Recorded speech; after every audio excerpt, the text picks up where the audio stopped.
Buenas noches. Agradecemos su amable presencia en este servicio, un servicio sanador de la ciencia cristiana, desde Tercera Iglesia en la ciudad de Nueva York. Iniciaremos este servicio cantando el himno número 18. Leeré el primer verso. Sé firme, constante, no dejes el bien. El fuerte es valiente en las pruebas también. Avanza, no tardes, tal es tu deber. No eres cobarde, no has de caer. Himno 18.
Leeré de la Biblia y después pasajes correlativos de ciencia y salud con la llave de las Escrituras por Mary Baker Eddy.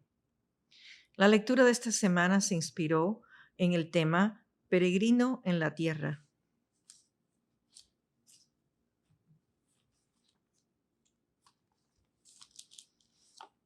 Segunda de Reyes. Cierto día, la viuda de un miembro del grupo de profetas fue a ver a Eliseo y clamó: Mi esposo, quien te servía, ha muerto, y tú sabes cuánto él temía al Señor. Pero ahora ha venido un acreedor y me amenaza con llevarse a mis 2 hijos como esclavos. ¿Cómo puedo ayudarte?, preguntó Eliseo. Dime, ¿qué tienes en tu casa? No tengo nada, solo un frasco de aceite de oliva, contestó ella.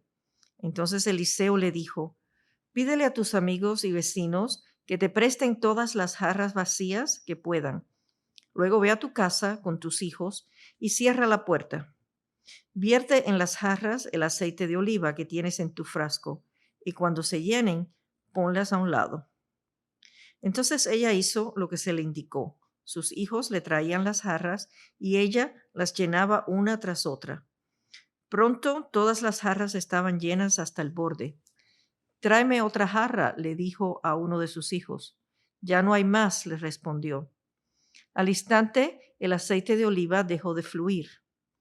Cuando ella le contó al hombre de Dios lo que había sucedido, él le dijo: Ahora vete y vende el aceite de oliva y paga tus deudas. Tú y tus hijos pueden vivir de lo que sobre. Eliseo le había dicho a la madre del niño que él había resucitado: Toma tu familia y múdate a algún otro lugar, porque el Señor ha decretado que habrá hambre en Israel durante 7 años. Entonces la mujer hizo lo que el hombre de Dios le indicó. Tomó a su familia y se estableció en la tierra de los filisteos por 7 años. Una vez que pasó el hambre, la mujer regresó de la tierra de los filisteos y fue a ver al rey para recuperar su casa y sus tierras.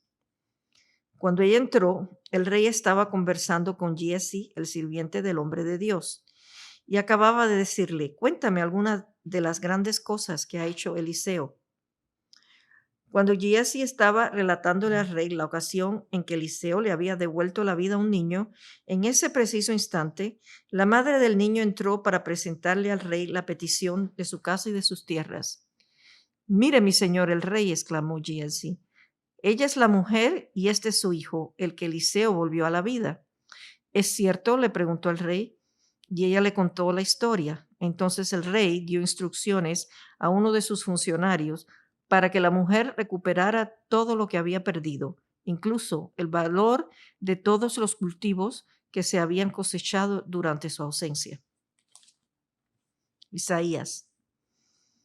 ¿Qué aflicción les espera a los que buscan ayuda en Egipto al confiar en sus caballos, en sus carros de guerra y en sus conductores, y al depender de las fuerzas de ejércitos humanos, en lugar de buscar ayuda en el Señor, el Santo de Israel? En su sabiduría, el Señor enviará una gran calamidad. No cambiará de parecer. Se levantará contra los malvados y contra quienes los ayudan, pues estos egipcios son simples seres humanos, no son Dios. Sus caballos son solo carne, no espíritus poderosos. Cuando el Señor levante el puño contra ellos, quienes los ayudan tropezarán, y aquellos que reciban ayuda caerán. Todos caerán y morirán juntos.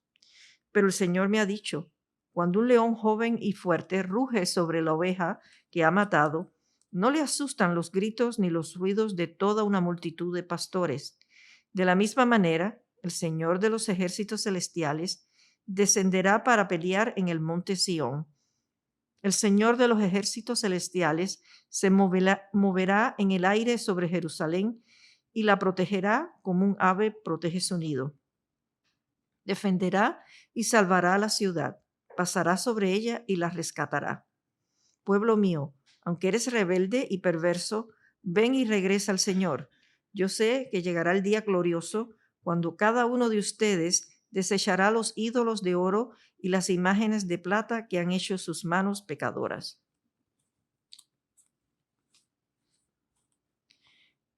Miqueas. En los últimos días, el monte de la casa del Señor será el más alto de todos, el lugar más importante de la tierra. Se levantará por encima de las demás colinas y gente del mundo entero acudirá allí para adorar. Vendrá gente de muchas naciones y dirá, vengan, subamos al monte del Señor, a la casa del Dios de Jacob. Allí Él nos enseñará sus caminos y andaremos en sus sendas, pues la enseñanza del Señor saldrá de Sión, su palabra de Jerusalén. El Señor mediará entre los pueblos y resolverá conflictos entre naciones poderosas y lejanas. Ellos forjarán sus espadas para convertirlas en reja de arado y sus lanzas en podaderas. No peleará más nación contra nación, ni seguirán entrenándose para la guerra.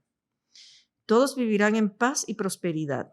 Disfrutarán de sus propias vides e higueras, porque no habrá nada que temer. El Señor de los ejércitos celestiales ha hecho esta promesa. Aunque las naciones que nos rodeen sigan a sus ídolos, nosotros seguiremos al Señor, nuestro Dios, por siempre y para siempre. En aquel día venidero, dice el Señor, reuniré a los lisiados, a los que fueron desterrados, y a quienes he llenado de profundo dolor. Los que son débiles sobrevivirán como un remanente. Los que fueron desterrados volverán a ser una nación poderosa. Entonces yo, el Señor, desde Jerusalén gobernaré como su rey para siempre. En cuanto a ti, Jerusalén, ciudadela del pueblo de Dios, recuperas tus fuerzas y poder soberano. El reino será restaurado a mi muy amada Jerusalén. Él se redimirá de las garras de sus enemigos. Génesis. El Señor le había dicho a Abraham, deja la patria y a tus parientes y a la familia de tu padre, y vete a la tierra que yo te mostraré. Haré de ti una gran nación, te bendeciré y te haré famoso, y serás una bendición para otros. Bendeciré a quienes te bendigan y maldeciré a quienes te traten con desprecio. Todas las familias de la tierra serán bendecidas por medio de ti. Entonces Abraham partió como el Señor le había ordenado, y Lot fue con él. Abraham tenía 75 años cuando salió de Harán. Tomó a su esposa Sarai, a su sobrino Lot y todas sus posesiones, sus animales y todas las personas que había incorporado a los de su casa en Harán, y se dirigió a la tierra de Canaán. Cuando llegaron a Canaán, Abraham atravesó la tierra hasta llegar a Siquem. Allí estableció el campamento junto al roble de More. En aquel tiempo los cananeos habitaban esa región. Entonces el Señor se le apareció a Abraham y le dijo: daré esta tierra a tus descendientes. Y Abraham edificó allí un altar y lo dedicó al Señor, quien se le había aparecido.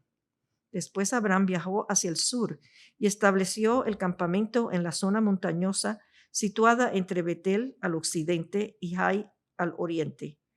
Allí edificó otro altar y lo dedicó al Señor y adoró al Señor. Entonces Abraham continuó viajando por tramos en dirección al sur.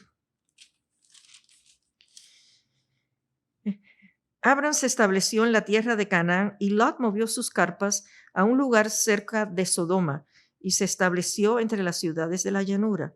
Pero los habitantes de esa región eran sumamente perversos y no dejaban de pecar contra el Señor.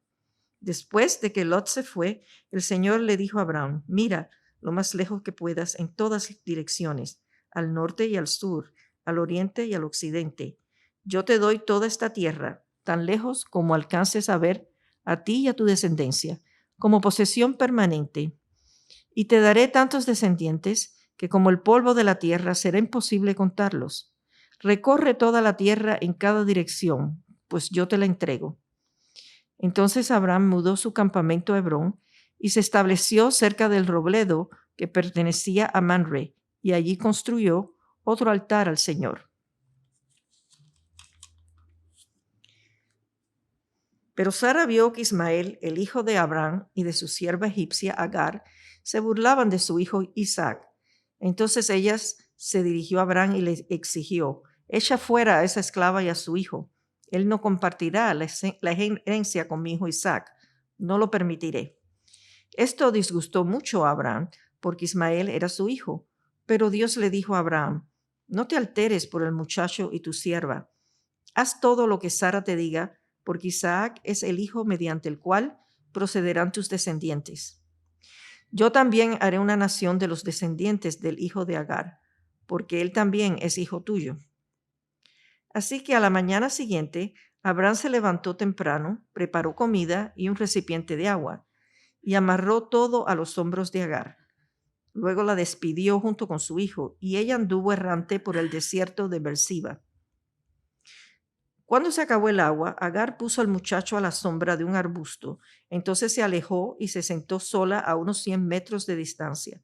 Se echó a llorar y dijo: no quiero ver morir al muchacho. Pero Dios escuchó llorar al muchacho y el ángel de Dios llamó a Agar desde el cielo: Agar, ¿qué pasa? No tengas miedo. Dios ha oído llorar al muchacho allí tendido en el suelo. Ve a consolarlo, porque yo haré de su descendencia una gran nación. Entonces Dios abrió los ojos de Agar y ella vio un pozo lleno de agua. Enseguida llenó su recipiente con agua y dio de beber al niño. El muchacho creció en el desierto y Dios estaba con él. Llegó a ser un hábil arquero y se estableció en el desierto de Parán. Y su madre arregló que se casara con una mujer de la tierra de Egipto.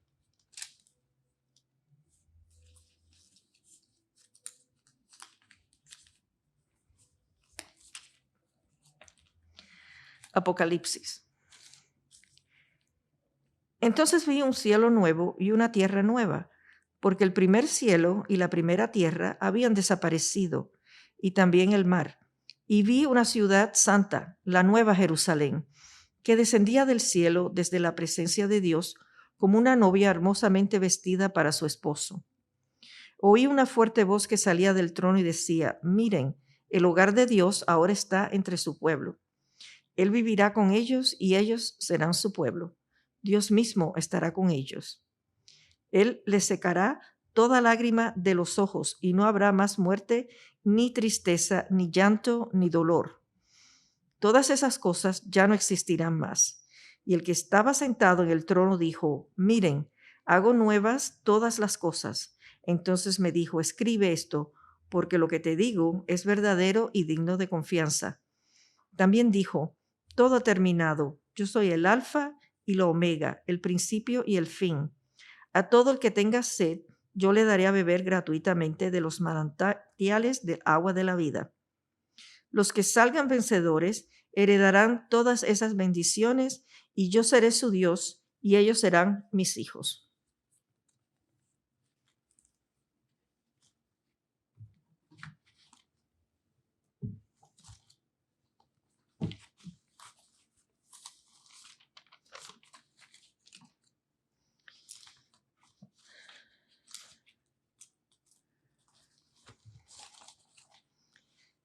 El universo, lo mismo que el hombre, ha de ser interpretado mediante la ciencia desde su principio divino Dios, y entonces puede ser comprendido.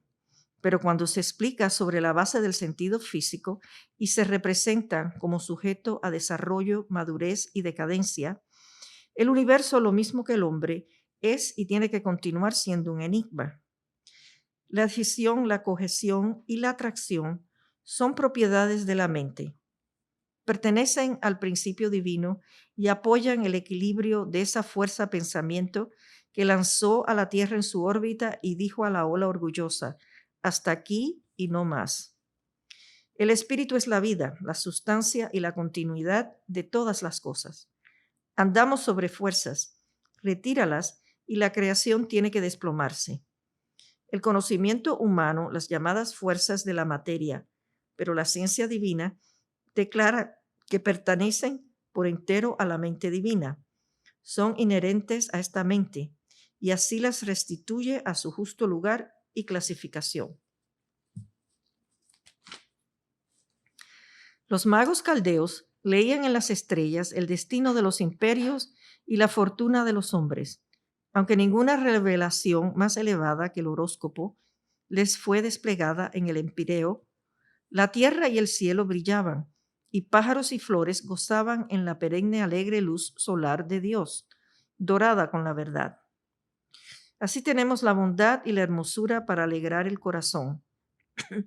Pero el hombre, abandonando a las hipótesis del sentido material inexplicadas por la ciencia, es como el cometa errante o la estrella desolada, un fatigado buscador de un hogar que no se ve.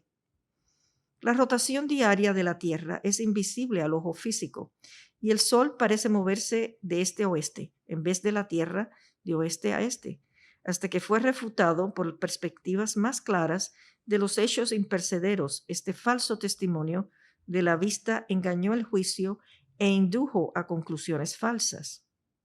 La ciencia muestra que las apariencias son a menudo erróneas y corrige estos errores por la simple regla de que lo mayor controla a lo menor.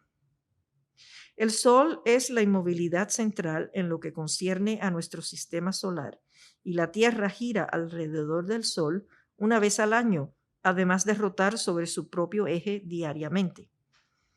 Como queda indicado, el orden astronómico imita la acción del principio divino y el universo, el reflejo de Dios, se aproxima así más a la realidad espiritual y se relaciona con la ciencia divina, tal como es manifestada en el eterno gobierno del universo. Debido a que los sistemas hechos por los hombres insisten en que el hombre se enferma, se torna inútil, sufre y muere, todo en consonancia con las leyes de Dios, ¿hemos de creerlo? ¿Haremos de creer en una autoridad que niega el mandamiento espiritual de Dios relativo a la perfección, una autoridad que Jesús comprobó que era falsa? Él hizo la voluntad del Padre, sanó las enfermedades, desafiando lo que se llama ley material, pero de acuerdo con la ley de Dios, la ley de la mente. He discernido la enfermedad en la mente humana y reconocido el temor que el paciente le tenía meses antes que la así llamada enfermedad hiciera su aparición en el cuerpo. Al ser la enfermedad una creencia, una ilusión latente de la mente mortal, la sensación no parecería si el error de la creencia fuese enfrentado y destruido por la verdad. Pongamos atención ahora a una palabra que se comprenderá mejor de aquí en adelante: quimicalización. Por quimicalización quiero decir el proceso que la mente y el cuerpo mortales experimentan en el cambio de la creencia de una base material a una espiritual. Cada vez que ha ocurrido un agravamiento de los síntomas debido a la quimicalización mental, he visto las señales mentales dándome la certeza que el peligro había pasado antes que el paciente sintiera el cambio. Y he dicho al paciente: estás sano, a veces para su desconcierto cuando no lo creía, pero siempre sucedía como yo lo había predicho. La ciencia no solo revela el origen de toda enfermedad como mental, sino que también declara que toda enfermedad es sanada por la mente divina. No puede haber curación excepto por esta mente, por mucho que confiemos en un medicamento o en cualquier otro medio hacia el cual la fe o el esfuerzo humanos es dirigido. Es la mente mortal, no la materia, la que trae a los enfermos cualquier bien que parezcan recibir de la materialidad. Pero los enfermos jamás son sanados realmente excepto por medio del poder divino. Solo la acción de la verdad, la vida y el amor puede dar armonía. La mente que se supone que existe en la materia o debajo de un hueso del cráneo es un mito, un sentido mal concebido y una concepción falsa en cuanto al hombre y la mente. Cuando nos despojemos del sentido falso a cambio del verdadero y veamos que el pecado y la mortalidad no tienen ni principio ni permanencia, aprenderemos que el pecado y la mortalidad no tienen origen real o existencia legítima. Son la nada nativa de la cual el error trataría de simular la creación por medio de un hombre formado del polvo. La ciencia divina no echa vino nuevo en odres viejos, el alma en la materia, ni lo infinito en lo finito. Nuestros falsos puntos de vista acerca de la materia perecen a medida que comprendemos las realidades del espíritu. La creencia vieja tiene que ser echada fuera o la idea nueva será derramada y la inspiración que ha de cambiar nuestro punto de vista se perderá. Ahora, como antaño, la verdad echa fuera los males y sana a los enfermos. La verdadera vida o mente y su opuesto, las así llamadas vida y mente materiales, están representadas por dos símbolos geométricos, un círculo o una esfera y una línea recta. El círculo representa el infinito, sin comienzo ni fin. La línea recta representa lo finito, que tiene tanto comienzo como fin. La esfera representa el bien, la individualidad o mente que existe por sí misma y es eterna. La línea recta representa el mal, una creencia en una existencia material creada por sí misma y temporaria. La mente eterna y la existencia material y temporaria jamás se unen en la representación o en el hecho. Una línea recta no tiene cabida en una curva y una curva no se ajusta a una línea recta. En forma similar, la materia no tiene lugar en el espíritu y el espíritu no tiene lugar en la materia. La verdad no tiene morada en el error y el error no tiene apoyo en la verdad. La mente no puede entrar en lo carente de inteligencia y en la materia, ni puede lo carente de inteligencia llegar a ser alma. En ningún punto pueden estos opuestos mezclarse o unirse. Aunque parecen tocarse, uno sigue siendo una curva y el otro una línea recta.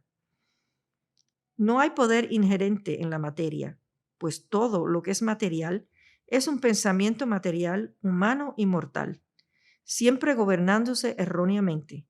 La verdad es la inteligencia de la mente inmortal. El error es la así llamada inteligencia de la mente mortal.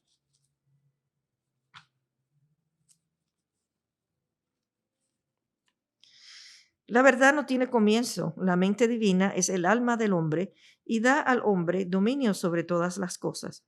El hombre no fue creado desde una base material ni ordenado a obedecer leyes materiales que el espíritu nunca hizo.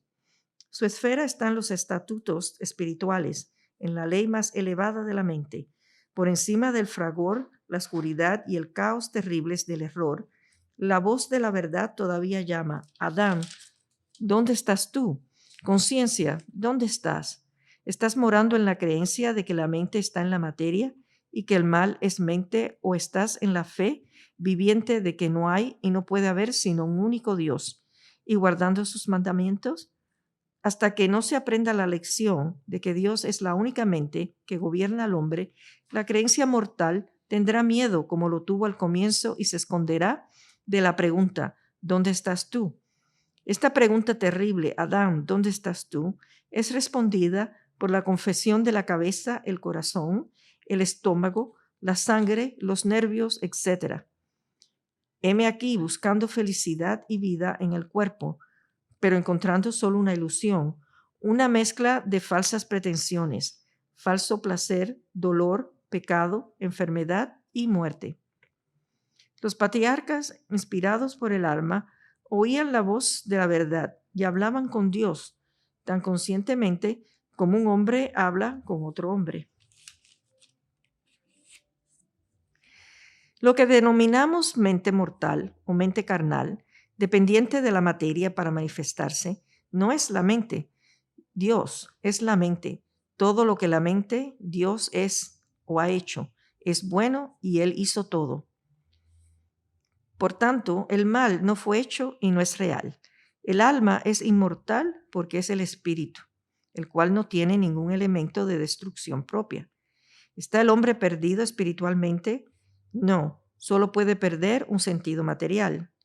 Todo pecado es de la carne, no puede ser espiritual.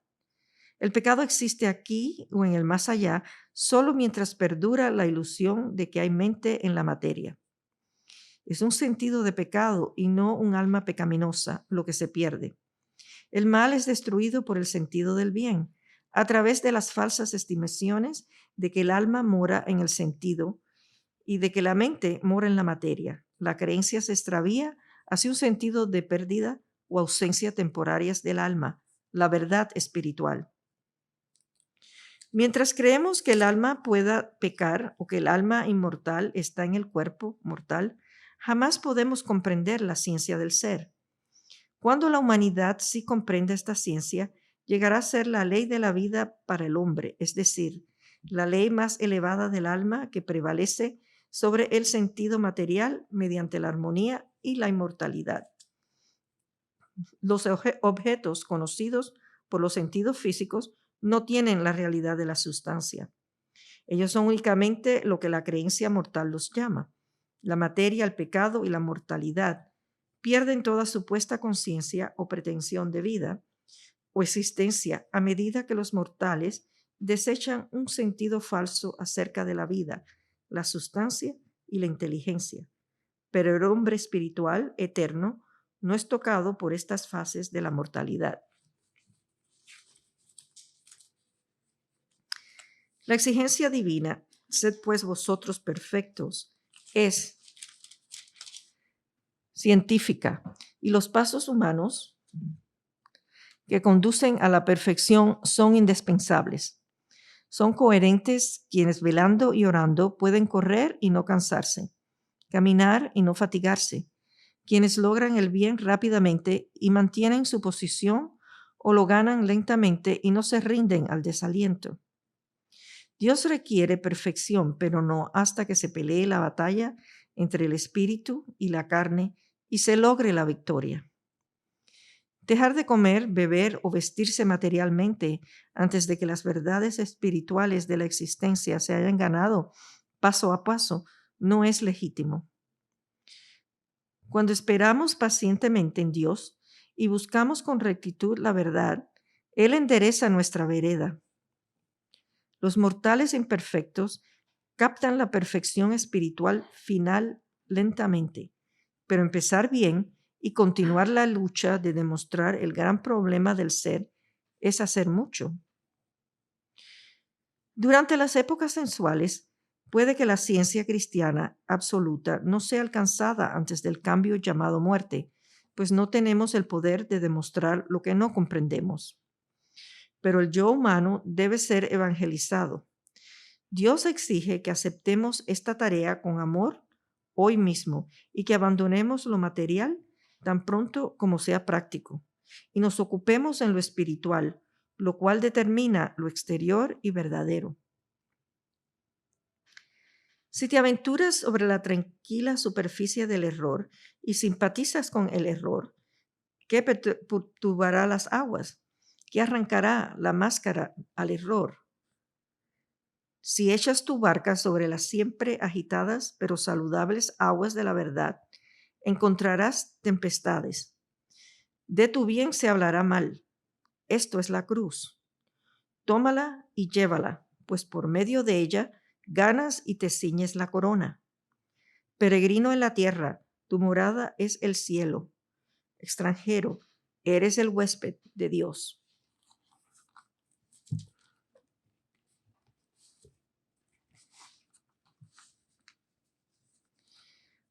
A continuación, oremos por esta congregación, primero en silencio, y después diremos juntos en voz alta el Padre Nuestro.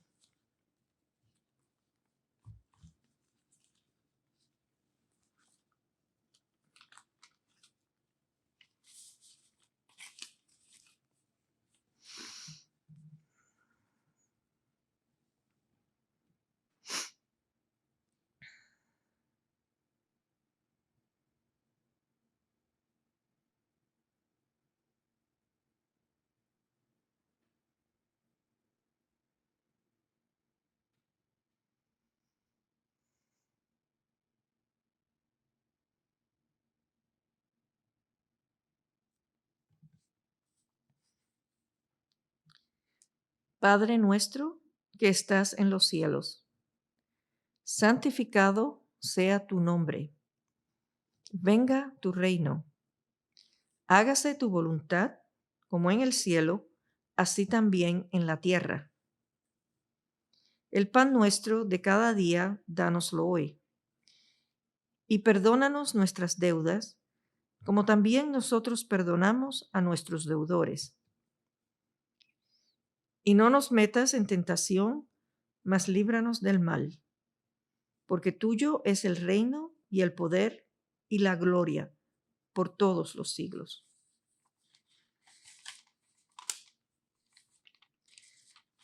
Cantaremos ahora el himno número 10.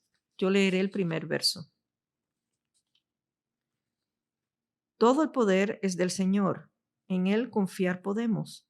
Verdad sagrada es su voz, al mal desafiaremos.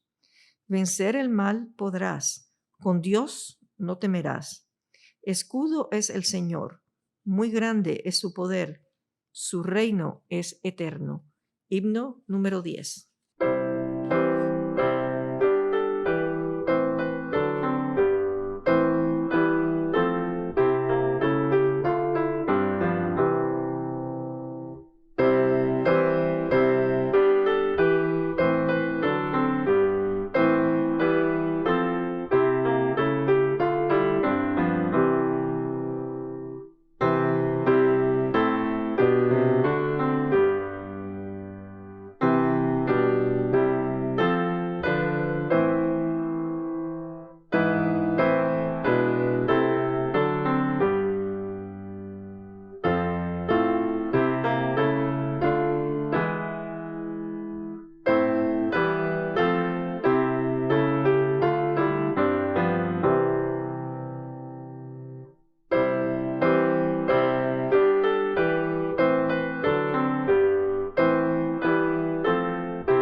Esta iglesia, tercera iglesia de Cristo científico, la cual es filial de la Iglesia Madre, la primera iglesia de Cristo científico en Boston, Massachusetts.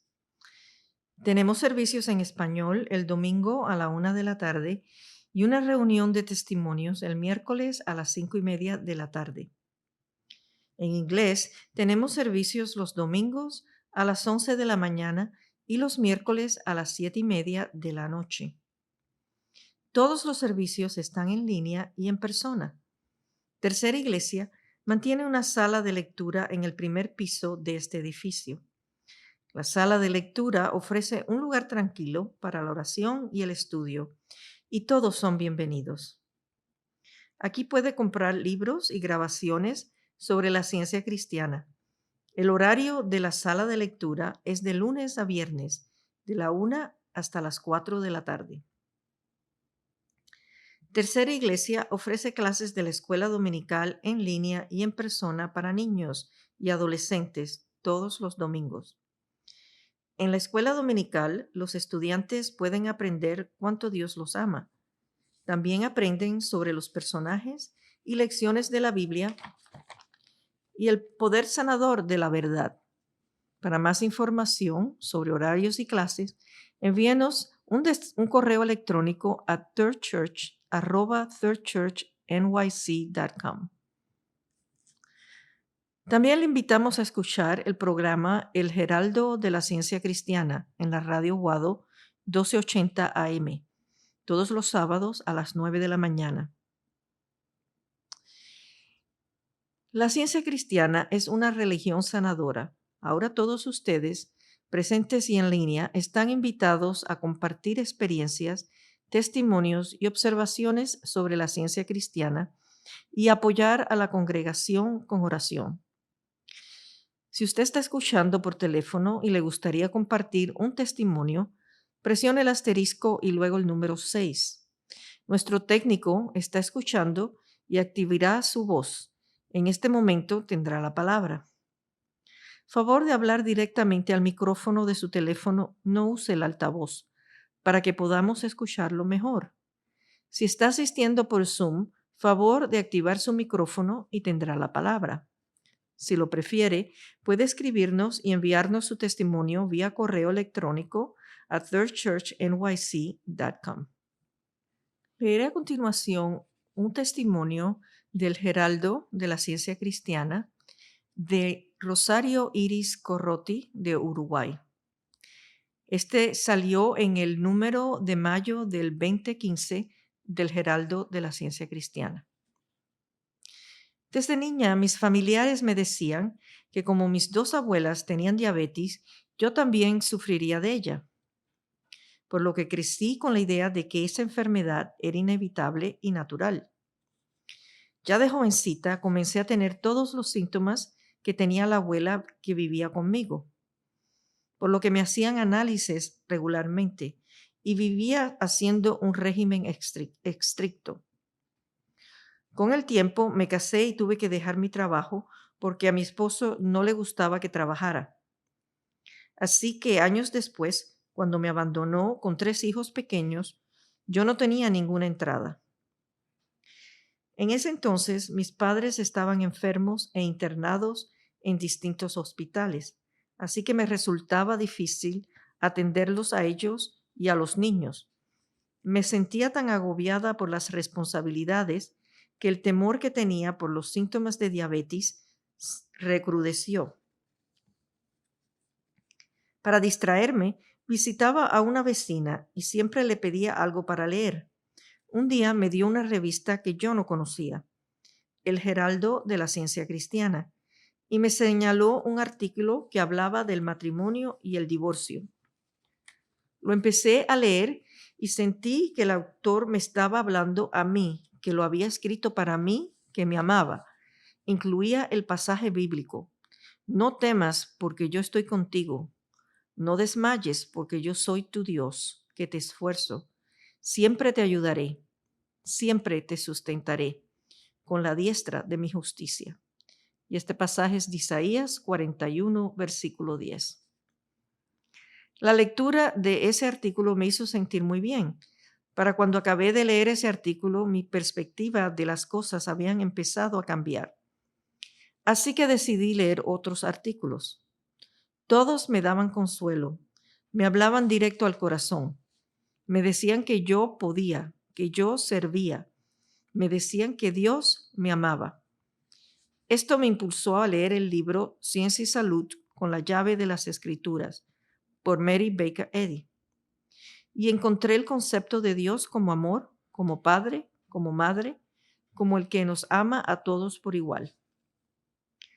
A mí siempre me había preocupado mucho la desigualdad, el hecho de que unos eran felices y otros no, que unos tenían provisión y otros no. Y aquí me estaban presentando a un Dios que amaba a todos y éramos todos sus hijos y expresábamos su amada creación. El siguiente pasaje me ayudó mucho.